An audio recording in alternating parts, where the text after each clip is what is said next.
Ton. Ang una nga gi-present naton sa iya, ang ini sa may San Pedro. San Pedro. Pero nakita nga may ara sa challenges kay gamay sandalan kag maka-cross ang One-way traffic lang one-way traffic, maka-create ang dako nga traffic kung may activities, especially sa mga 5,000, 4,000, 5,000 na ma-attend. So, ang ginapangita niya sa mga kung may ara diri nga commercial land nga gusto mag-offer sang 2 hectares, ihatag nilang 2 hectares, ang national government among patindog sang convention center. Pagkatapos ina, daw i-manage o i-operate isang ina nga Tagiya. So, nag-offer sila, Mega World, Gaisano City, diri sa may diversion road. And I heard, unconfirmed, nga may isa na nga sa ilang nga nag-offer sang 2-hectare property. So, wala to na lang si Senator Frank is coming back this July, end of July, kag siya na lang siguro ma-announce.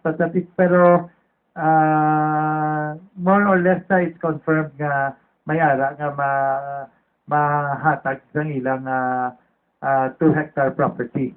Ang ginambal mo, it's properly a private partnership partnership or joint venture na ang real estate idonar. Yes. Ang building igastuhan sa gobyerno. Yes. Pero ang management kag pagpadalagan, paalkila, palis, etc.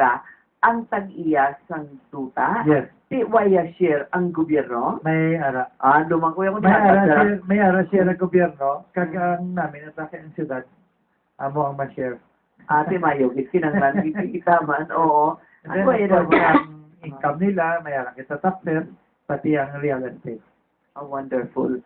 So, that's in the offing, no, nga ginapreparar naton nga kinasugura na ni Ed ay daw nga there were disadvantages in the event na dira sa San Pedro ibutang hindi dira sa kanaro sang dalan. Oo, kay tungod nga nang one way man nga daan eh. So, muna ganito ang namin subong sa siyudad sa Iloilo because really, I've seen a short article kaghambal nila with Cagayan de Oro City. There are 2 cities in the Philippines right now that has all the promise to become a big city, and that number 1 is Cagayan de Oro City and number 3 is Iloilo City. Because nakita nila siguro ang mga developments nga matabo diri. How much more kung may ara na sa ulihin nga na mga international flights, and then it will just become the attractive para sa mga tourists, probably grow by leaps and bounds. Just this week ginbisitahan ako ni airport manager at friend na Grama, kag gin-inform niya ko nga all systems go for international the international flight Singapore and Hong Kong that is in October. Ang ginahulat na lang ito declaration by the President or by the DOTC Secretary nga or the DOT Secretary nga open skies. Iloilo Airport is part of open skies. Kaya kung hindi na siya ma-declare, ang mga personnel dapat bayaran pa kay ikwaon sila kay bayaran overtime and all those other stuff. So, mo nang isa ka deterrent sa pag-open sa mga immigration, sa customs, mga bla.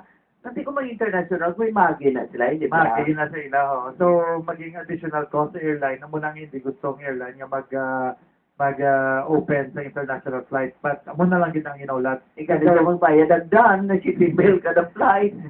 Sa tube na. Di ba positive naman sa ang balita nga kaya well, again, si Senator Frank Drilon, tinawag niya na ito again so it's on its way now already.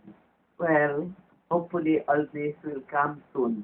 Thank you, Jet. Kadamo isang aton na rin nga ginapaabot with you at the help with Jerry sa Congress kasi si Franklin sa babaw. Parting words mo na lang, Jet. So, thank you again for this opportunity nga